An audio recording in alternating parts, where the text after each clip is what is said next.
오늘 말씀은 요한복음 13장 21절로 시작하여 38절 말씀까지 본문 삼아서 유다 배신에 대한 내용과 예수님의 새 계명의 의미에 대해서 같이 은혜 나누는 시간 갖도록 하겠습니다. 요한복음 어떤 13장은 이제 성만찬을 앞두고 예수님이 세족식을 하시면서 예수님의 배반하는 유다에 대한 예언을 하고 있습니다. 그리고 예수님이 세족식을 통해서 섬김에 대한 어떤 본을 보이시고 새 계명을 주시는데 그 새 계명이 서로 사랑하라는 것입니다. 그리고 유다 배신에 의해서 예수님이 이제 잡혀가시기 전까지 기록이 나와 있습니다. 오늘은 특별히 유다의 예언에 대해서 많은 시간 할애해서 알아보도록 하겠습니다. 특별히 이 앞번에 이제 본 말씀인데요. 요한복음 13장 18절에 내가 나의 택한 자들이 누구인지 알미라. 그러나 내 떡을 먹는 자가 내게 발꿈치를 들었다 한 성경을 응하게 하려는 것이니라. 이런 어떤 내 떡을 먹는 자가 내게 발꿈치를 들었다. 이 시편 41편 9절의 말씀의 배경과 유다에 대한 예언, 이것이 어떻게 이루어지는지에 대해서 구체적으로 살펴보도록 하겠습니다. 본문 먼저 읽어보겠습니다. 요한복음 13장 21절 이하입니다. 예수께서 이 말씀을 하시고 심령에 민망하여 증거하여 가라사대 내가 진실로 진실로 너희에게 이르노니 너희 중 하나가 나를 팔리라 하시니 제자들이 서로 보며 네게 대하여 말씀하시는지 의심하더라. 예수의 제자 중 하나 곧 그의 사랑하시는 자가 예수의 품에 의지하여 누웠는지라. 시몬 베드로가 머리짓을 하여 말하되 말씀하신 자가 누구인지 말하라 한데 그가 예수의 가슴에 그대로 의지하여 말하되 주여 누구오니까? 예수께서 대답하시되 내가 한 조각을 찍어다가 주는 자가 그니라 하시고 곧 한 조각을 찍으시다가 가롯 시몬의 아들 유다를 주시니 조각을 받은 후 곧 사단이 그 속에 들어간지라. 이에 예수께서 유다에게 이르시되 내 하는 일을 속히 하라 하시니 이 말씀을 무슨 뜻으로 하셨는지 그 앉은 자 중에 아는 이가 없고 어떤 이들은 유다가 돈깨를 맡았으므로 명절에 우리 쓸 물건을 사라 하시는지 혹 가난한 자들에게 무엇을 주라 하시는 줄로 생각하더라. 유다가 그 조각을 받고 곧 나가니 밤이러라. 저가 나간 후에 예수께서 가라사대 지금 인자가 영광을 얻었고 하나님도 인자를 인하여 영광을 얻으셨도다. 만일 하나님이 저를 인하여 영광을 얻으셨으면 하나님도 자기를 인하여 저에게 영광을 주시리니 곧 주시리라. 소자들아 내가 아직 잠시 너희와 함께 있노라. 너희가 나를 찾을 터이니 그러나 일찍 내가 유대인들에게 너희는 나의 가는 곳에 올 수 없다고 말한 것과 같이 지금 너희에게 이르노라. 새 계명을 너희에게 주노니 서로 사랑하라. 내가 너희를 사랑한 것 같이 너희도 서로 사랑하라. 너희가 서로 사랑하면 이로써 모든 사람이 너희가 내 제자인 줄 알리라. 아멘. 이제 유다의 배반을 이제 예언하는데 예수님이 미리서 시편을 인용해서 미리서 누가 배신할 것인지 구체적으로 지금까지는 말하지 않았습니다. 그래서 이제 시편을 들어서 그 떡 찍어주는 자가 곧 예수님을 팔자라고 구체적으로 지적을 하시죠. 그리고 이제 두 번째는 이런 의미에 대해서 알아보고 예수님의 새 계명입니다. 예수님의 새 계명. 예수님의 새 계명이 뭐예요? 서로 사랑하라. 이것이 이제 구약에도 있었습니다. 레위기 19장 18절에 너희는 서로 사랑하라는 어떤 이런 말이 있었어요. 그러면 예수님의 새 계명이 차이는 무엇이냐? 예수님도 서로 사랑하라 하잖아요. 이런 차이점에 대해서 우리가 이제 알아보는 시간을 갖도록 하겠습니다. 먼저 이제 본문 배경을 먼저 알아보면요. 우리가 이번에 요한복음 13장에서 17장은 6월절 만찬을 나누시고 성만찬을 제정한 마가 다락방에서 있어지는 어떤 사건입니다. 요한복음 14장에서 16장은 보혜사 성령에 대해서 예수님이 떠나가면 예수님을 대신해 보내줄 보혜사 성령에 대해서 말씀하시는 고별 설교입니다. 그리고 예수님이 요한복음 17장은 중보자로서 기도하는 내용입니다. 제자들이 하나 되라는 어떤 그런 기도를 하시고요. 이제 이 앞번에 본 요한복음 13장 1절부터 20절 말씀은 이제 유다의 배신인으로 잡히시던 반, 곧 목요일이죠. 6월절 바로 전이에요. 그러니까 6월절은 금요일이겠죠. 금요일 전 목요일 밤, 이제 성만찬, 우리가 최후의 만찬 이렇게 얘기를 하죠. 6월절 만찬은 사실은 금요일 날 해야 돼요. 근데 하루 전날 이게 최후의 만찬으로 6월절 만찬을 하시면서, 하시기 전에 제자들의 발을 씻기는 모범을 보임으로써 본을 보이신 사건입니다. 이렇게 예수님이 십자가에 돌아가시기 전에 잡히시기 전에 섬김의 본을 보이신 사건은 제자들이 서로 하나님 나라에서 누가 높은지에 대해서 논쟁하는 그런 태도를 바로 잡아주시고자 이런 본을 보이신 것입니다. 그래서 섬김 본은 뭐예요? 내가 너희를 사랑하는 것 같이 너희도 서로 사랑하라. 이것이 세족식의 깊은 의미라 말할 수 있습니다. 오늘 본문은 요한복음 13장 21절부터 38절까지 내용인데요. 마지막 절이죠. 이제 예수께서는 이미 제자들 가운데서 자신을 배신하는 사람이 나타날 것이라는 암시적인 예언을 2번이나 하셨습니다. 세적식에서 한 번 하시고 다는 깨끗하지 않다 이렇게 얘기를 했잖아요. 베드로가 베드로한테 내가 내 발을 씻기지 아니하면 나와 아무나 상관이 없다. 그러니까 손과 머리까지 다 씻겨 주십시오. 그러니까 목욕한 자는 발밖에 씻을 필요가 없다. 그리고 온몸이 깨끗하니라 이렇게 말씀하시고 그러나 다는 깨끗이 아니하니라. 이것은 누구예요? 유다를 두고 말하는 거예요. 유다는 예수님이 씻어줬지만 깨끗하지 않다는 것은 예수님을 처음부터 믿지 않았다는 것을 말하고 있습니다. 그리고 이제 두 번째가 요한복음 13장 18절에 시편 41편 9절 말씀을 인용해서 내 상에서 내 떡을 먹는 자가 발꿈치를 들었다. 이런 말을 응하게 하려 하는 것이다. 하고 그 발꿈치를 든 사람이 뭐예요? 배신자라는 거죠. 이제 구체적으로 2번이나 이렇게 암시적으로 예언했습니다. 이제 본문에서는 제자들에게 자꾸 너희 중 하나가 나를 팔 것이다 이렇게 얘기를 하니까 베드로가 예수님의 품에 예수님의 가슴에 기대어 누워있는 자 곧 사랑하는 자 이렇게 말하는데 사실은 그가 사도 요한입니다. 사도 요한에게 물어보라고 하죠. 대신 그러니까 주여 그가 누구입니까? 그러니까 내가 빵을 찍어준 그가 나를 팔 자다 이렇게 얘기를 했죠. 사실은 예수님은 그 빵을 찍어서 유다한테 주면서 내 할 일을 하라 이렇게 했지만 제자들은 몰랐잖아요. 그래서 유다가 돈깨를 맞춰서 6월절 준비를 하라는 말인가? 이렇게 생각을 했죠. 예. 그러나 이제 그 말을 듣고 유다는 그 밤에 누구한테 갔어요?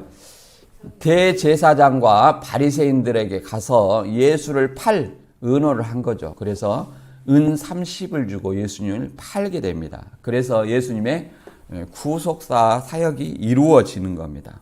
그리고 마지막에 내가 가는 곳에 너희가 따라올 수 없다. 내가 가는 곳이라 예수님 십자가 돌아가시는 거죠. 그러나 후에는 나를 따라오리라. 그러니까 이제 베드로가 내가 주와 함께 죽겠습니다. 주를 위해서 내 목숨을 바치겠습니다. 이렇게 말하니 예수님이 네가 이 밤에 닭 울기 전에 3번 나를 부인할 것이다. 이렇게 말씀하시죠.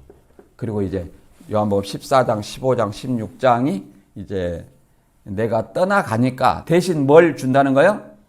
내가 보혜사로서 너희 제자들과 함께 있었지만 내가 떠나가면 너희와 함께 있을, 나 대신 함께 있을 보혜사를 성령으로 너희 마음속에 주겠다. 이것이 또 다른 보혜사, 성령을 주겠다 하는 그런 내용입니다. 그러면 우리가 여기 이제 유다의 배신의 의미, 이게 유다에 대해서는 차라리 나지 아니했으면 좋을 뻔하였도다 이렇게 말합니다. 그것은 여기에서 뭐냐면 이미 기록된 대로 간다는 거예요. 이미 기록된 대로.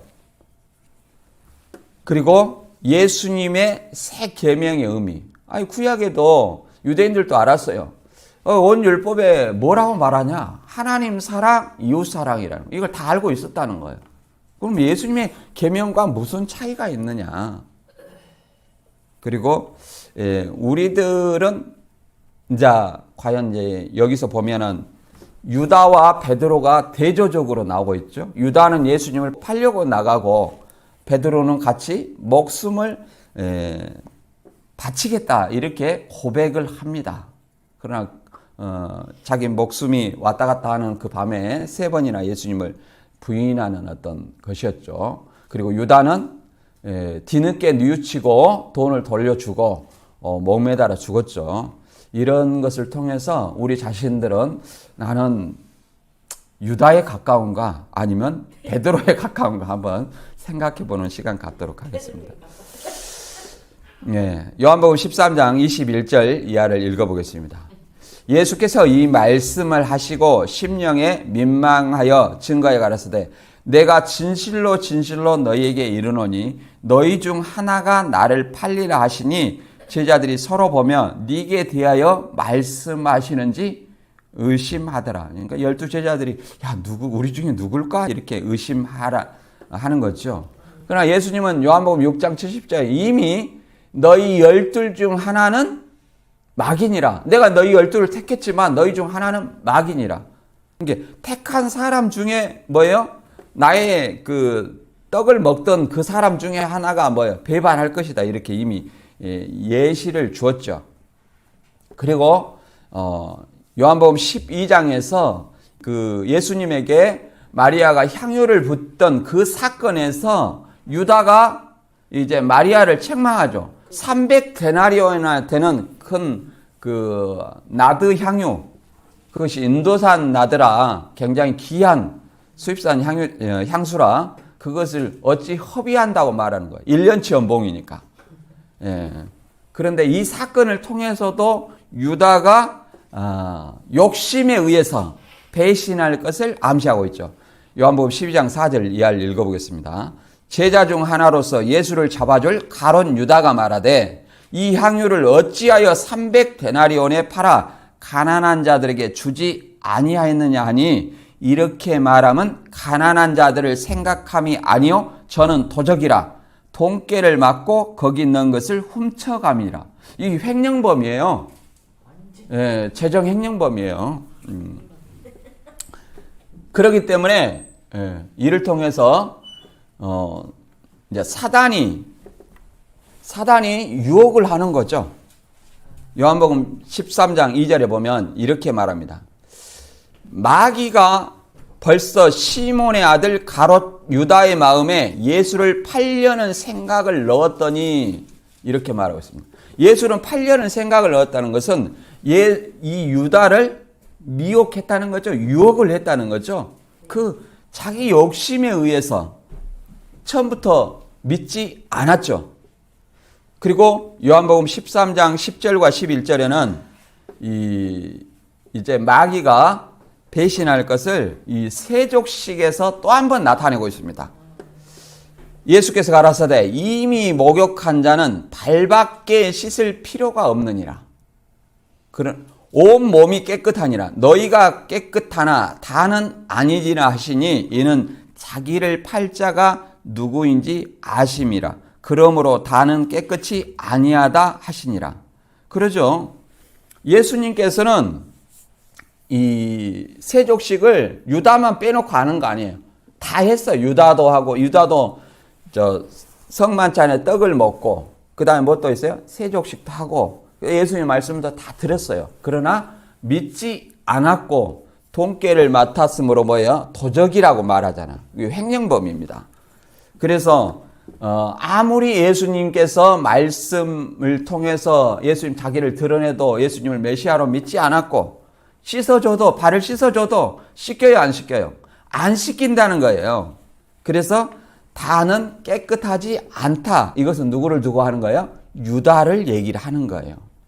그리고 이제 본문에서는 구체적으로 누굽니까? 이렇게 물어보잖아요. 그 요한이. 그러니까 26절과 27절에서는 예수께서 대답하시되 내가 한 조각을 찍어다가 주는 자가 그니라 하시고 곧 한 조각을 찍으셔다가 가롯 시몬의 아들 유다를 주시니 그 조각을 받은 후 곧 사단이 그 속에 들어가 이에 예수께서 유다에게 이르시되 내 하는 일을 속히 하라 이렇게 말씀하시죠. 이 유다의 생각을 아신 거죠. 유다의 생각을. 이 사단이 들어갔다 이 말은 유다의 악한 생각을 한 자를 사단이 유혹했다는 어떤 말입니다. 그리고 이것은 하나님이 유다에 대하여서 창세전에 작정한 것이 이루어진다는 거예요. 하나님이 악한 자도 악한 날에 쓰이기 위해서 지으셨다. 이렇게 말하고 있습니다. 잠언서에서는. 그렇기 때문에 하나님의 기록된 성경대로 이루어진다는 거예요. 이단들은 이렇게 말합니다. 이단 교주들은. 그것을 자기들이 이렇게 모방을 해놓고 성경대로 이루어졌다. 그래갖고 또 이게 검증을 해갖고 이런 사실이 없다 그러면 예언은 실상을 보고 푼다. 이렇게 그 자기들이 원하는 실상, 그 소설이죠. 그것에 맞추어서 성경을 짜 맞추면서 예언은 실상을 보고 푼다. 이렇게 말하는 것입니다. 그러나 성경은 그렇게 말하지 않습니다. 이 마태복음 26장 51절 이하에도 예수님이 잡혀가시던 날에 뭐라고 그랬냐면 베드로가 대제사장의 종의 길을 쳐서 떨어뜨렸어요. 그러니까 검을 가진 자는 검으로 망한다 하면서 내가 지금 능력이 없어서 지금 잡혀가는 줄 아느냐. 지금 하늘에 12영 더 되는 천사를 보내서 이 사람들을 심판하고 나 안 잡혀갈 수 있다는 거예요. 그러나 내가 그렇게 한다면 이렇게 이루어지리라 한 성경이 어떻게 이루어지겠느냐 이렇게 말한 겁니다. 어떻게 이루어져야 돼요? 성경대로 이루는 거예요. 그러면 성경이 예언을 이루는 것은 사람이 모방해서 되는 것이 아니라 뭐예요? 하나님이 기록된 말씀대로 이루어오는 거예요. 이루면 그것을 보고 믿거나 안 믿거나 이렇게 둘 중에 갈라지는 겁니다. 그래서 요한복음 13장 18절에도 이렇게 말하잖아요. 내가 너희를 다 가리켜 말한 것이 아니라 내가 나의 택한 자들이 누구인지를 알미라. 그러나 내 떡을 먹는 자가 내게 발꿈치를 들었다 한 성경을 응하게 하려는 것이라. 지금부터 일이 이루기 전에 미리 너희에게 이름은 일이 이룰 때 내가 그인 줄 너희로 믿게 하려 함이라. 그러니까 먼저는 시편의 예언이 있었죠. 그리고 이걸 설명을 하잖아요. 그 내 떡을 먹는 자가 발꿈치를 들었다 한 성경을 응하게 하려는 거다. 그리고 내가 일이 이루기 전에 너에게 이것을 미리 말한 거예요. 성경대로 유다가 나를 배신하면 내가 곧 메시아라는 것을 너희가 믿을 것이다. 이게 미리 말해주는 거예요. 그러나 교주들이 미리 말해서 예를 들어서 신천지 이만희 씨는 자기가 구원자라고 말합니다. 그러면 홍정효 씨가 배반할 것도 미리 알았어야 되고 또 대구 신집회장이 이 배반할 것을 미리 알았어야 됩니다. 그러나 배반하고 나니까 나중에 뭐라고 말하면 처음에는 배반 안 한다고 그랬는데 배반하니까 예언은 실상을 보고 푼다. 이렇게 말하는 것이 뭐예요? 모방이라는 거예요. 성경을 자기 원하는 것에 짜 맞추려는 거예요. 예언은 그런 것이 아닙니다. 예언은 뭐예요? 하나님이 이루어 가는 것이고 우리는 그것을 보고 믿느냐 안 믿느냐 그런 것을 말하는 겁니다. 오늘은 이제 시편 41편 9절의 유다의 예언에 대해서 성경에 대해서 좀 구체적으로 알아보고자 하는 겁니다. 이 나의 떡을 먹는 자가 내게 발꿈치를 들었다. 이것은 누가 한 말입니까? 시편은 시편 1편부터 41편까지는 누가 말한 거냐면 다윗이요. 다윗이. 이 다윗이 병상 중에 기록한 다윗이에요. 그러니까 사실은 누구를 말한 거예요? 원래는 다윗이 말한 거죠. 그럼 다윗 때도 이런 일이 있어졌어요. 다윗이 예수님은 이것을 다윗 때 일을 자기한테 이렇게 적용시키는 것은 다윗의 시편도 예언의 역사 속에 예언의 일이 기록되어 있다는 말입니다. 그래서 모세의 얼굴과 시편과 선지자의 글에 나에 대해 기록된 것이 이루어져야 한다 이렇게 말씀하십니다. 그러면 시편 41편 8절과 9절에 읽어보면 이 병상에서 이 말을 했다는 것이 드러나 있어요. 사실은 이르기를 악한 병이 저에게 들었으니 이제 저가 눕고 다시 일지 못하리라 하오며 나의 신뢰하는 바 내 떡을 먹던 나의 가까운 친구도 나를 대적하여 그 발꿈치를 들었나이다 이렇게 말하고 있습니다. 이 다윗이 이제 1편에서 41편까지 병환 중에 이 시를 지었어요. 그러잖아요. 악한 병이 저에게 들였으니 이렇게 말하잖아요. 근데 나의 신뢰한 바, 나가 누구예요? 다윗이죠. 내 떡을 먹었다는 것은 내 빵을 같이 한 상에서 식사하던 그 사람을 얘기합니다. 가까운 친구가 나를 대적하여 그 발꿈치를 들었다. 발꿈치를 들었다는 것은 배신을 의미합니다. 발꿈치를 들었다는 것은 우리가 걸어갈 때 무엇부터 들어요? 발가락부터 드는 사람 없어요. 발꿈치를 들어서 떠나가는 것을 의미합니다. 곧 배신을 의미하는 거예요. 이것은 다윗이 모사 중 아히도벨이 있었어요. 아히도벨. 이 압살롬이 반역을 할 때 아히도벨이 다윗의 모사인데 압살롬에게 붙습니다. 그 사건을 얘기하는 거예요. 압살롬에게 붙어서 이제 압살롬의 모사가 돼요. 압살롬의 모사가 돼서 다윗을 이제 반역을 돕는 일을 하는 거예요. 그런데 그것을 누구를 통해서 그 반역을 꺾었냐면 후세를 통해서 꺾게 됩니다. 그래서 아히도벨이 이 반역이 실패한 줄 알고 목매달아 자살하게 됩니다. 성경의 최초의 자살이죠. 그런데 유다와 유사한 거예요.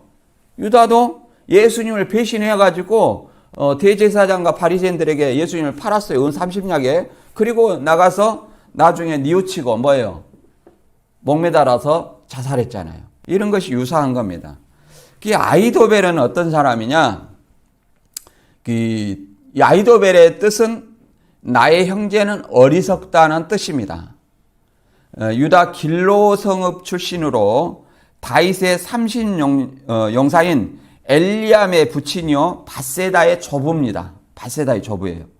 이게 바세다의 조부였니까 이 바세다는 누굽니까? 다윗이 간통한 여자죠. 간통한 여자요. 그리고 우리아를 죽였잖아요. 자기 죄가 드러날까봐. 이것을 누구는 알았겠어요? 몰랐겠어요? 아히도벨을 알았겠죠. 다윗의 모사니까. 이미 모사라는 것은 굉장히 똑똑한 사람 아닙니까? 유비에게 제갈공명 같은 그런 모사인데 이걸 몰랐겠습니다. 다 알았죠. 근데 기회가 없었어요. 근데 압살롬이 반역하니까 거기에 붙은 거죠. 그래서 다윗의 모사였는데 다윗을 배반하고 압살롬의 반란에 가담했습니다. 그래서 압살롬에게 다윗을 즉시 기습 공격하자는 아히도벨이 계책을 제시했어요. 그런데 이 계책을 무너뜨린 사람이 누구냐면 또 다른 계책을 낸 사람이 후세였어요. 후세가 계책을 내가지고 이 아이데벨의 그 계책이 무산시킵니다. 하나님에 의해서 무산을 시킨 거죠. 그랬을 때 이것이 나의 계책이 무산됨을 알고 고향으로 들어가서 자살한 사건입니다. 이제 이런 어떤 배경을 통해서 유다를 나타내고자 하는 거예요. 이게 사무엘 하 15장부터 17장까지 나온 사건인데 몇 구절 한번 읽어보겠습니다. 사무엘 하 15장 12절입니다. 제사 드릴 때에 압살롬이 사람을 보내어 다윗의 모사 길로 사람 아히도벨을 그 성읍 길로에서 청하여 온지라 반역한 일이 커감에 압살롬에게 돌아오는 백성이 많아지니라. 그러죠? 이제 압살롬 다윗의 아들이잖아요. 압살롬이 사람을 보내어 다윗의 모사 길로 사람 아히도벨. 그러니까 다윗의 모사죠, 아히도벨은. 그리고 누구예요? 밧세바의 조부죠. 그리고 사무엘 하 17장 14절에는 이제 이 아히도벨의 모략이 파는 사건이 있습니다. 압살롬과 온 이스라엘 사람들이 이르되 아렉 사람 후세의 모략은 아히도벨의 모략보다 낫다 하니 이는 여호와께서 압살롬에게 하를 내리려 하사 아히도벨의 좋은 모략을 파하기로 작정하셨습니다. 그러니까 아히도벨의 모략대로 사실은 다윗을 쳤으면 압살롬이 왕이 됐겠죠. 그러나 하나님이 다윗을 택하시고 아히도벨의 모략을 패하기로 이미 작정을 한 거예요. 그렇기 때문에 이 백성들이 이 압살롬이나 백성들이 누구를 택한 거예요? 후세의 모략을 택해가지고 즉시 공격을 하지 않게 된 거예요. 그래서 아히도벨의 계략이 이제 무산됐죠.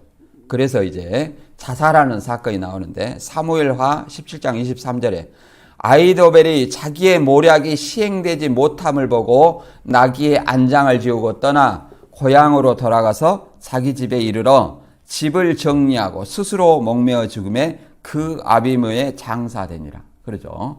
이제 목매어서 자살한. 그래서 이 다윗을 배반하고 그 계략에 실패하자 뭐예요?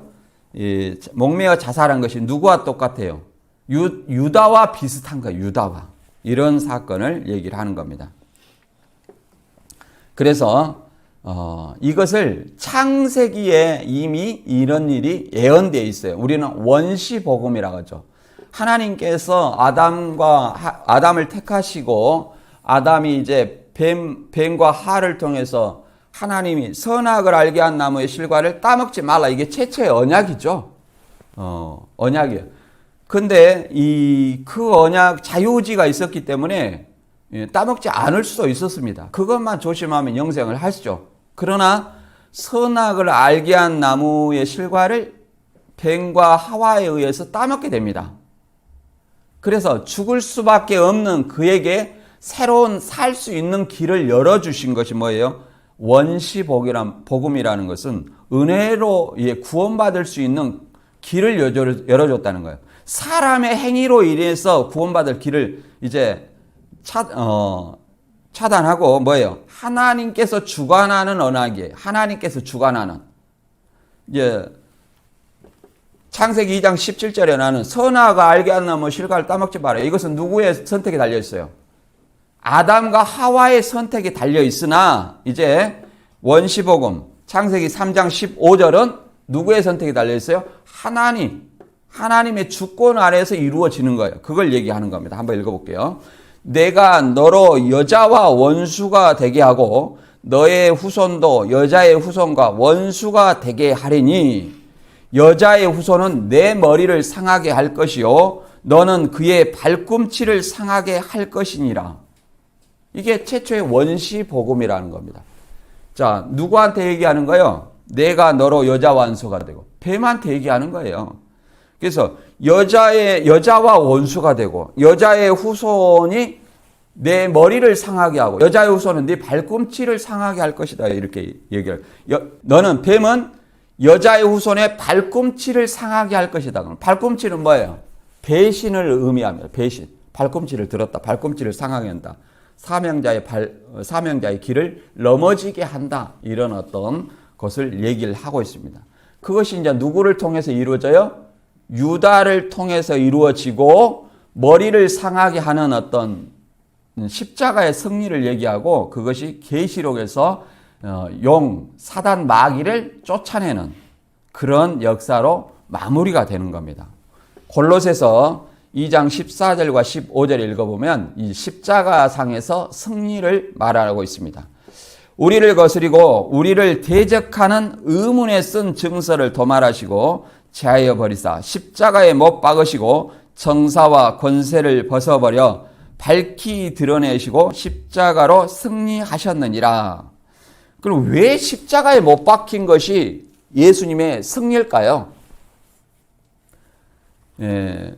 사단은 하나님의 역사를 이루지 못하게 방해하는 것입니다. 방해하는 거예요. 그래서 죄를 짓게 하는 것이 사단의 역사죠.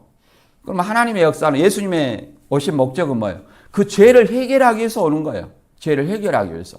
그 죄를 해결하는 것이 뭐예요? 십자가에 못 박혀서 모든 죄를 대신 짊어지고 가는 6월짜리 어린 양으로서 세상 죄를 지고 속량하는 거예요. 자기를 믿는 자들의 죄에서 구원하는 속량의 사건을 얘기하는 겁니다. 그러므로 그것을 십자가의 승리라고 얘기를 하는 거예요. 그러나 사단은 그것을 몰랐기 때문에 유다를 통해서 예수님을 팔게 되죠. 그래서 하나님의 구속이 이루어지는 겁니다. 이 유다에 대해서 구체적으로 얘기를 합니다. 마태 26장 23절에 이제 성만찬에서 이렇게 얘기를 합니다. 나와 함께 그릇에 손을 넣는 그가 나를 팔리라. 구체적으로 얘기하죠. 인자는 자기에게 대하여 기록된 대로 가거니와 인자를 파는 그 사람에게는 화가 있으리로다. 그 사람은 차라리 나지 아니하였다면 제게 좋을 뻔하였느니라. 이렇게 말하고 있습니다. 그러니까 모든 것이 뭐예요? 예수님이 십자가에 달리신 것도 성경에 기록된 대로 유다가 예수님을 파는 것도 뭐예요? 사실은 이미 작전된 대로 가는 거예요. 그렇기 때문에 이 말은 예수님이 유다를 안타깝게 생각하는 거예요. 안타까운 게. 차라리 제가 태어나지 아니었으면 좋을 뻔했다. 이 안타까움이죠. 예수님이 물론 유다가 돈꾀를 맡아서 도적이라 하잖아요. 자기 욕심에 의해서 사단이 들어쓰게 되는 겁니다. 욕심에 의해 미혹되어서 사단이 들어쓰게 되는 거예요. 우리도 마찬가지입니다. 내가 욕심을 내고 사단의 역사를 하면 사단이 나를 들어쓰게 되는 거예요. 내가 하나님의 뜻을 알고 하나님이 행하면 하나님이 하나님의 뜻을 이루는 역사를 행하는 것이죠. 그러니까 우리가 예정론에 선택과 유기가 있습니다. 선택과 유기. 우리는 알 수 없어요. 이 결과론적이니까. 우리는 알 수 없어요. 그럼 누구나 아십니까? 하나님은 알 수 있어요. 그런데 우리가 하나님 어떻게 그럴 수 있습니까? 이렇게 말할 수도 없다는 거예요. 그것을 로마서 9장에서는 토기장의 비유로서 이렇게 말합니다. 토기장이가 좋은 그릇과 나쁜 것을 이렇게 만들 권이 있다는 거예요. 그런데 이 토기가 그릇이 어찌 나를 이같이 만들었느냐 이렇게 할문할 수는 없다는 거예요. 마찬가지로 이 하나님의 택하심에 따라서 된다는 것을 로마서 9장 11절 이하에 설명하고 있습니다. 누구를 통해서 설명하냐면 에서와 야곱에 대해서 설명하고 있어요. 에서와 야곱은 뭐예요? 리브가의 뱃속에 있을 때 무슨 선이나 악을 행하지 아니할 때부터 택했다는 거예요. 자, 그 내용을 한번 읽어보겠습니다. 그 자식들이 아직 나지도 아니하고 무슨 선이나 악을 행하지 아니할 때 택하심을 따라되는 하나님의 뜻이 행위로 말미암지 않고 오직 부르시는 이에게로 말미암아 서게 하려 하사 리브가에게 이르시되 큰 자가 어린 자를 섬기리라 하셨나니 기록된 바 내가 야곱은 사랑하고 에서는 미워하였다 하심과 같으니라. 그러죠? 야곱은 사랑하고 에서는 미워했다. 그러면 에서가 무슨 악한 일을 했습니까? 뱃속에서? 그런 건 아니잖아요. 이것은 뭘 나타내고냐면 하나님의 주권에 의해서 모든 것이 이루어진다는 것을 나타내는 거예요. 하나님의 주권. 택하심을 따라 하나님의 택하신 주권에 따라서 모든 것이 이루어진다는 거예요. 그래서 우리는 예수 그리스도를 믿는 것도 뭐예요? 하나님의 택하심이라는 거예요.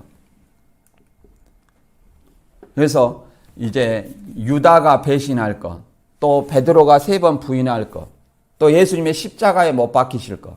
그러므로 예수를 믿는 자가 모두 구원 얻는 이런 것들이 뭐예요? 행위로 남지 않고 그 믿음 자체로 죄로부터 구원을 주시는 것이 모든 것이 택하심을 따라서 하나님의 주권 아래서 이루어진다는 거예요. 이것이 하나님의 작정이고 예정이라고 말할 수 있는 것입니다. 하나님의 작정과 예정은 또 어떻게도 말하냐면 야곱의 12아들 중에 요셉을 팔았어요. 요셉을 형제들이 팔았잖아요. 그 악한 마음에 팔았어요. 형제들이 요셉을 팔지 않았으면 하나님의 뜻이 이루어졌을까요? 아닙니다. 형제들이 악한 행위를 하나님께서는 요셉의 애굽의 총리가 되게 하시고 뭐예요? 이스라엘 백성의 애굽에서 400년 동안 종살이하는 그 하나님의 구속의 역사를 이루시기 위해서 다 설계해 놓으신 거예요. 이것도 마찬가지입니다. 하나님의 예정에서는 선택과 유기. 이 유다는 창세 전에 이미 유기될 자로 작정이 됐다는 거예요. 예수님이 창세 전에 이미 십자가에 달릴 것이 예정되어 있고, 우리도 마찬가지로 창세 전에 예수 그리스도를 믿음으로 말미암아 구원 얻은 것이 기록되어 있다는 거예요. 이것이 하나님의 예정이라 말할 수 있는 것입니다. 그 다음 이제 계속 본문을 읽어가 보겠습니다. 요한복음 13장 23절 이하를 계속 읽어보겠습니다. 예수의 제자 중 하나 그의 사랑하시는 자가 예수의 품에 의지하여 누웠는지라 시몬 베드로가 머리짓을 하여 말하되 말씀하신 자가 누구인지 말하라 한데 그가 예수의 가슴에 그대로 의지하여 말하되 주여 누구오니까. 여기서 이제 유대인의 식습 습관이 나옵니다. 여기서 우리는 밥을 앉아서 먹죠. 유대인들의 여기서 떡이라고 번역된 이것은 빵이에요, 빵. 예, 누워서 먹는 거예요, 기대서. 우리는 기대서 먹으면은 이 버릇없는 놈, 어디서 그딴 행실을 배웠느냐 이렇게 말하지만 유대인들은 기대서 먹는 거예요. 근데 예수님에게 기대서 다른 사람도 그렇게 기대서 이렇게 하는 거죠. 근데 여기서는 이 사도 요한이 자기를 그의 사랑하는 자, 예수님의 사랑하는 자 자기 자신을 표현했어요. 누구라고 나와 있지 않지만 요한복음 21장 20절 이하에 보면 이게 요한이라고 나와 있어요. 한번 읽어보겠습니다. 베드로가 돌이켜 예수의 사랑하시는 그 제자가 따르는 것을 보니 그는 만찬석에서 예수의 품에 의지하여 주여 주를 파는 자가 누구오니까 묻던 자로라. 이에 베드로가 그를 보고 예수께 여짜오되 주여 이 사람은 어떻게 되겠사옵나이까. 이건 이제 요한을 얘기하는 거죠. 예수께서 가라사대 내가 올 때에 그를 머물게 하고자 할지라도 내게 무슨 상관이냐 너는 나를 따르라 하시더라. 이 말씀이 형제들에게 나가서 그 제자는 죽지 아니하겠다 하였으나 예수의 말씀은 그가 죽지 않겠다 하신 것이 아니라 내가 올 때까지 그를 머물게 하고자 할지라도 내게 무슨 상관이냐 하신 것이려라. 이 일을 증거하고 이 일을 기록한 제자가 이 사람이라. 우리는 그의 증거가 참인 줄 아노라. 요한복음 기록한 사람이 누구예요? 사도 요한이죠. 자기를 얘기를 하는 겁니다. 자기를. 이 일을 증거하고 이 일을 기록한 제자가 바로 이 사람 누구예요? 그의 사랑하는 자, 예수의 가슴에 의지하여 말한 자, 이 사람이라는 거예요. 그리고 이제 베드로가 물어보잖아요. 이 사도 요한은 그러면 어떻게 되겠습니까? 그러니까 이 십자가 지시기 전에 하는 얘기죠. 내가 올 때까지 그를 머물게 할지라도 내게 무슨 상관이냐? 너는 나를 따라라. 그럼 베드로는 너는 나를 따라라. 그러면 죽는다는 거예요. 죽는다는 거죠. 그러니까 이 베드로가 이 사도 요한은 죽지 않겠다 이렇게 말하는 거죠. 근데 죽지 않은 것은 아니죠. 죽었죠. 예수님 올 때까지, 오기 전까지 죽지 않을 사람 어디가 있겠어요. 그러나 사도 요한은 이제 다른 제자들하고 다릅니다. 유일하게 순교하지 않는 제자가 누구예요? 사도 요한입니다. 사도 요한에 대해서 잠깐 알아보면 사도 요한은 12제자 중 유일하게 예수님의 십자가 지실 때에 배반하지 않는 사람이에요. 그리고 도망가지 않아서 십자가 아래서 예수님의 어머니, 그러잖아요. 여자여, 내 아들이니라, 사도 요한한테 내 어머니라 이렇게 해가지고, 사도 요한한테 어머니를 부탁하죠, 봉양을. 그리고 예수의 빈 무덤에 또 먼저 찾아갔고, 부활하신 예수님이 디베라 바다에서 제자들에게 나타나실 때 또 그 자리에 있었고, 유일하게 순교하지 않고 에베소에서 100년경에 약 94세로 임종했다. 90살로 임종했다. 이런 말이 있습니다. 아무튼 자연사했다는 거예요.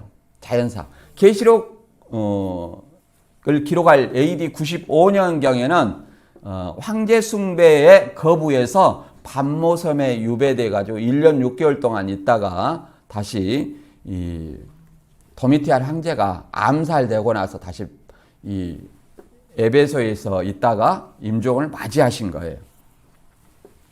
그리고 나이 많아가지고 이제 나이가 94세면 오늘날도 많잖아요.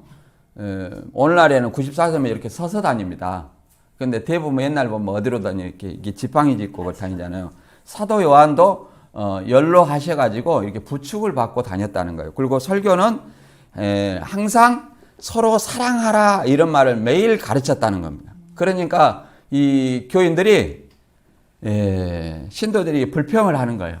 우리 선생님 매일 사랑하는 말이 똑같은 설교만 계속한다. 이렇게 불평하니까 사도 요한이 뭐라고 그랬냐면 사랑은 그리스도 교회의 기초요. 사랑만 있으면 죄를 범하지 않는다 하면서 또 계속 사랑하는 설교를 계속 했겠죠. 그리고 그런 어떤 말들 때문에 사도 요한을 사랑의 사도라고 이런 어떤 별명이 주어졌던 것입니다. 다음 이렇게 보면 요한복음 14장 26절 계속 읽어보겠습니다. 예수께서 대답하시되 내가 한 조각을 찍어다가 주는 자가 그니라 하시고 곧 한 조각을 찍으시다가 가롯 시몬의 아들 유다를 주시니 조각을 받은 후 곧 사단이 그 속에 들어간지라. 이에 예수께서 유다에게 이르시되 내 하는 일을 속히 하라 하시니 이 말씀을 무슨 뜻으로 하는지 그 앉은 자 중에 아는 이가 없고 어떤 이들은 유다가 돈깨를 맡았으므로 명절에 우리 쓸 물건을 사라 하시는지 혹 가난한 자들에게 무엇을 주라 하시는 줄로 생각하더라. 이렇게 말하죠. 그러니까 한 조각을 찍어다 줬다는 거, 소스를 찍어다 줬다는 거예요. 근데도 찍어다 주고 유다한테 줬는데도 나를 팔자가 누구인지 이렇게 구체적으로 알려줬는데도 제자들은 유다를 의심하지 않았기 때문에 모르는 거예요. 또 하나님이 깨달음을 주시지 않았기 때문에 모르는 거예요. 그래서 그렇게 생각하잖아요. 돈깨를 맡았으니까, 재정을 맡았으니까 6월절 행사를 위해서 뭐 사라고 하는가? 아니면 가난한 자들 뭐 도와주려고 하는가? 이렇게 생각하잖아요. 여기서 가롯 시몬의 아들 그잖아요. 가롯이라는 말은 헬라어로 이스카리오트라는 말로 히브리어로 이스케리오트를 음역한 것이 뭐예요? 캐리오트 사람 이라는 의미입니다. 캐리오트 사람이라는 어떤 의미예요. 그리고 30절 이하를 읽어보겠습니다. 유다가 그 조각을 받고 곧 나가니 밤이러라. 여기서 밤이라는 말은 말 그대로 6월절 전날 밤을 의미해요. 그러나 성경에서는 영적인 의미의 밤을 얘기를 합니다. 밤은 뭐예요? 예수님도 낮이 12시간이 아니냐 그래요. 낮에 일을 하면 실족하지 않는다 이렇게 말합니다. 그래서 여기 밤에 나갔다 그 말은 뭐예요? 어둠의 권세를 상징하는 겁니다. 누가복음 22장 52절에 이렇게 말합니다. 예수께서 그 잡으러 온 대제사장들과 성전의 군관들과 장로들에게 이르시되 너희가 강도를 잡는 것 같이 검과 몽치를 가지고 나왔느냐? 내가 날마다 너희와 함께 성전에 있을 때 내게 손을 대지 아니하였도다. 그러나 이제는 너희 때요 어둠의 권세로다. 그러죠. 어둠의 권세. 너희 어둠의 권세라는 거예요. 그럼 어둠의 권세자들이 누구예요? 대제사장과 성전의 군관들과 장로들이에요. 이게 사내들인 공회죠. 사내들인 공회. 이 어둠의 권세, 어둠의 세력의 시작을 의미하고 있습니다. 이 어둠의 세력이 누구를 예수님의 십자가에 이제 달리시는 어떤 그런 사건을 얘기를 하는 거죠. 이 사건을 통해서 유다를 통해서 이제 뭐 하게 됩니까? 예수님께서 영광을 받으시는 거예요. 자, 그래서 요한복음 13장 31절에 저가 나간 후에 예수께서 가라사대 지금 인자가 영광을 얻었고 하나님도 인자를 인하여 영광을 얻으셨다다. 만일 하나님이 저로 인하여 영광을 얻으셨으면 하나님도 자기를 인하여 저에게 영광을 주시리니 곧 주시리라. 그러다는 유다가 나가니까 이 영광을 얻었다는 것은 유다를 인하여서 십자가에 돌아가신다는 얘기예요. 영광이 다른 것이 아닙니다. 예수님이 십자가에서 승리하시는 것, 십자가에 돌아가시는 것, 그것이 뭐예요? 예수님의 영광이고 하나님의 영광을 얻으셨다는 어떤 말입니다. 요한복음 13장 33절 이하를 읽어보겠습니다. 이제 서로 사랑하라는 어떤 그 계명을 주시는 겁니다. 소자들아 내가 아직 잠시 너희와 함께 있겠노라. 너희가 나를 찾을 터이나 그러나 일찍 내가 유대인들에게 너희는 나의 가는 곳에 올 수 없다고 말한 것과 같이 지금 너희에게도 이르노라. 새 계명을 너희에게 주노니 서로 사랑하라. 내가 너희를 사랑한 같이 너희도 서로 사랑하라. 너희가 서로 사랑하면 이로써 모든 사람이 너희가 내 제자인 줄 알리라. 이게 예수님이 내가 아직 잠시 너희와 함께 있노라. 그럼 내가 유대인들에게 너희는 나에 가는 것을 올 수 없다. 그 말은 이것은 십자가에 돌아가셔서 하늘나라에 가시는 거죠. 유대인들은 예수님을 핍박한 자이기 때문에 하늘나라에 올 수 없다는 말도 되고 예수님을 따라서 죽지 못한다는 어떤 의미도 될 수 있습니다. 그래서 요한복음 8장 21절에 그렇게 말했죠. 그리고 이것을 로마서 5장 8절에 무슨 말을 하느냐면 예수님의 사랑에 대해서는 서로 사랑하라는 것은 레위기 19장 18절에 이미 말해놨어요. 이 서로 사랑하라. 그런데 이것을 새 계명이라고 말합니다. 그럼 레위기 18장에 어떤 말이냐면 원수 갚지 말며 동포를 원망하지 말며 이웃 사랑하기를 내 몸같이 하라. 나는 여호와니. 이렇게 말을 했단 말이에요. 서로 사랑하라고. 이웃을 사랑하라고. 그런데 이걸 들어다가 예수님은 서로 사랑하라 하면서 새 계명이라는 거예요. 근데 뭐가 차이가 있느냐? 이것은 구약에서는 하나님의 일방적인 명령이었어요. 구약에서는. 그러나 예수님께서는 세족식을 통해서 섬김의 본을 보이신 거예요. 이 세족식, 섬김의 본을 통해 주와 선생이지만 종의 신분으로 낮아져서 뭐 하는 거예요? 형제를 섬기는 거예요. 이것이 뭐예요? 내가 너희를 사랑한 같이. 어떻게 사랑했어요? 발을 씻겨준 것 같이 섬겼잖아요. 종의 신분으로서 섬기는 거예요. 본을 보인 거죠. 내가 너희를 사랑한 같이 너희도 서로 사랑하라. 이게 차이점입니다. 예수님이 친히 본을 보였어요. 구약에서는 뭐예요? 사랑하는 명령을 한 거죠. 율법이기 때문에. 그러나 예수님은 친히 세족식에 발을 씻겨줬고 친히 이제 십자가에 돌아가시면서 뭐예요? 사랑하시는 것을 본을 보이신 거예요. 죽기까지 사랑하시고 끝까지 사랑하셨다. 이렇게 말하고 있지 않습니까? 이것을 로마서 5장 8절에는 우리가 아직 죄인 되었을 때에 그리스도께서 우리를 위하여 죽으심으로 하나님께서 우리에 대한 자기의 사랑을 확증하셨느니라. 이게 십자가에 돌아가시면 뭐예요? 우리에 대한 사랑이에요. 우리는 누구에 대해서 대신 죽을 수 있는 사람이 있나요? 우리가 조선시대 때는 그런 일이 많이 있었어요. 누가 죄를 지으면 속량의 의미를 얘기하고자 하는 겁니다. 누가 죄를 지으면 대신 뭐 곤장 100대 뭐 감옥살이 뭐 1년 그러면 돈을 주고 그 죄를 대신 살 사람을 죄값을 치를 사람을 삽니다. 너 곤장 100대 맞은데 얼마 줄까? 그래갖고 얼마에 해갖고 대신 곤장 맞은 거예요. 그러면 그 죄가 사해지는 거예요. 마찬가지로 우리가 죄 가운데에 죽을 수밖에 없지만 우리 죄를 대신 예수님이 사셔서 뭐요? 제물이 되신 거예요. 그걸 속량이라고 그럽니다. 그래서 그 내 죄를 예수님께서 속량해 주셨다는 그 사실을 믿으면 내가 죄로부터 구원을 받은 거예요. 그래서 에베소 2장 8절에는 믿음으로 구원을 얻었나니 구원을 받은 거예요. 구원을 얻은 거예요. 이것은 하나님의 선물이라는 겁니다. 거저 주는 거죠. 내가 어떤 행위를 통해서 구원받은 것이 아니라 내 어떤 데는 뭐 행함으로 구원받았다. 이것은 잘못된 구원입니다. 잘못된 구원이에요. 36절 시몬 베드로에 대해서 얘기를 하는 내용 읽고 정리하고 마치겠습니다. 시몬 베드로가 가로되 주여 어디로 가시나이까? 예수께서 대답하시되 나의 가는 곳에 내가 지금은 따라올 수 없으나 후에는 따라오리라. 이제 이것은 무슨 말이에요? 뭐 십자가 지는 건 나의 가는 곳에 올 수 없다고 말하니까 이제 베드로가 참 예수님을 따라서 하려고 많이 합니다. 예수님이 이렇게 물 위로 걸어오니까 나도 좀 걸어볼 수 있습니까? 하고 하다가 의심해서 물에 빠졌죠. 여기도 마찬가지입니다. 베드로가 또 예수님이 나의 가는 곳에 올 수 없다고 하니까 시몬 베드로가 어디 가십니까? 내가 지금 주와 함께 주를 목숨까지도 버리겠습니다. 이렇게 말하는 내용이에요.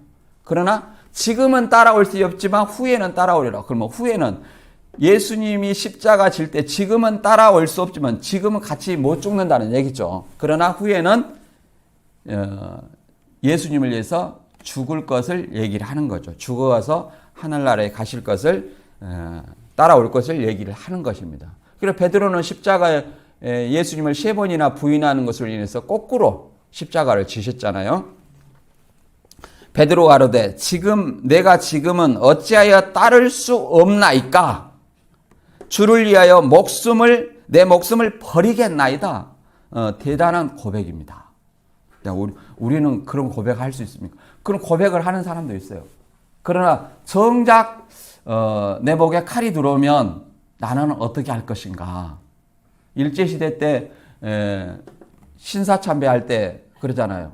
주기철 손양호 목사님은 이렇게 신사참배를 거부했습니다. 나머지는 뭐예요? 대부분 예수님을 절실하게 믿는 그 사람들도 목에 칼이 들어오니까 뭐 했어요? 신사참배를 하였잖아요. 우리가 그런 일은 회개해야 됩니다. 그리고 초대교회 때 황제숭배, 이것도 우상숭배잖아요. 황제숭배 때 사도 요한도 황제숭배를 거부했어요. 그러니까 반모섬에 유배했어요. 그래서 안디바도 순교했고 또 서머나의 감독 폴리캅도 그러지 않습니까? 황제숭배를 요구를 받았어요. 그러니까 86세 때 예수님은 나에게 한 번도 나를 배신한 적이 없는데 내가 어떻게 주님을 배신할 수 있습니까? 하면서 불길 속으로 스스로 걸어 들어간 거예요. 과연 나는 그렇게 할 수 있냐 이 말이에요. 이제 38절에 예수께서 대답하시되 내가 나를 위하여 내 목숨을 버리겠느냐? 과연 우리는 버릴 수 있냐 이 말이에요. 내가 진실로 진실로 내게 이르노니 닭 울기 전에 내가 3번 나를 부인하리라. 이게 같이 죽으러 간다 했으니까 잡혀가는데 쫄쫄쫄 따라가잖아요. 내가 그 제자 아니냐? 너 그 사람 있는 걸 봤다. 그러니까 오히려 욕까지 하면서 3번이나 부인했습니다. 그러다 3번 부인하고 나니까 뭐가 울었어요? 닭이 울었죠. 그래서 예수의 하신 말씀을 듣고 울었다는 내용이 나옵니다. 오늘 어떤 그 본문 내용을 통해서 유다에 대해서 많이 알아봤습니다. 하나님의 작정, 곧 선택과 유기 될 사람은 이미 하나님이 작정된 대로 가는 거예요. 그래서 예수님은 차라리 태어나지 않았으면 좋을 뻔했도다. 믿지 않을 사람은 유다처럼 아무리 복음을 전해도 받아들이지 않아요. 그러나 믿을 사람은 예수님의 제자들처럼 택한 제자들은 부르심을 따라서 무슨 선이나 악을 행하지 않았을 때 야곱을 택한 것처럼 우리도 뭐예요? 무슨 선이나 악을 행하지 않았고 예수님을 오로지 믿음 그 자체만으로 예수님께서 우리를 택하신다는 사실, 우리를 구원하신다는 사실, 이걸 믿어야 됩니다. 그리고 이제 우리 자신들은 이 따라가는 어떤 마음이 오늘날에는 뭐 일제 신사참배나 황제 숭배나 그런 것이 없습니다. 그럼 어떤 것이 우상 숭배가 될까요? 내가 하나님의 말씀을 진정으로 알지 못하고 성경을 통해서 하나님의 말씀을 알지 못하고 내가 생각한 하나님은 이럴 거야. 내가 생각하는 예수님이 이럴 거야. 하면서 자기가 상상하는 예수님을 그리면서 믿는 것이 뭐예요? 오늘날에는 우상 숭배입니다. 그리고 예수님의 길을 쫓으면서 자기가 원하는 것만 하는 거예요. 이것이 뭐예요? 우상 숭배라 말할 수 있습니다. 우리가 예수님을 따르는 길은 예수님의 십자가 지고 우리를 사랑하셨듯이 우리도 예수님을 위해서 십자가를 지는 것이 예수님을 따르는 길이라고 말하고 있습니다. 누가복음 9장 23절에 보면 무리에게 이르시되 아무든지 나를 따라오려거든 자기를 부인하고 날마다 제 십자가를 지고 나를 쫓을 것이니라. 이것은 이제 세상 일을 하면서 예수님의 십자가를 진다는 건 아니에요. 세상의 고난을 위해서.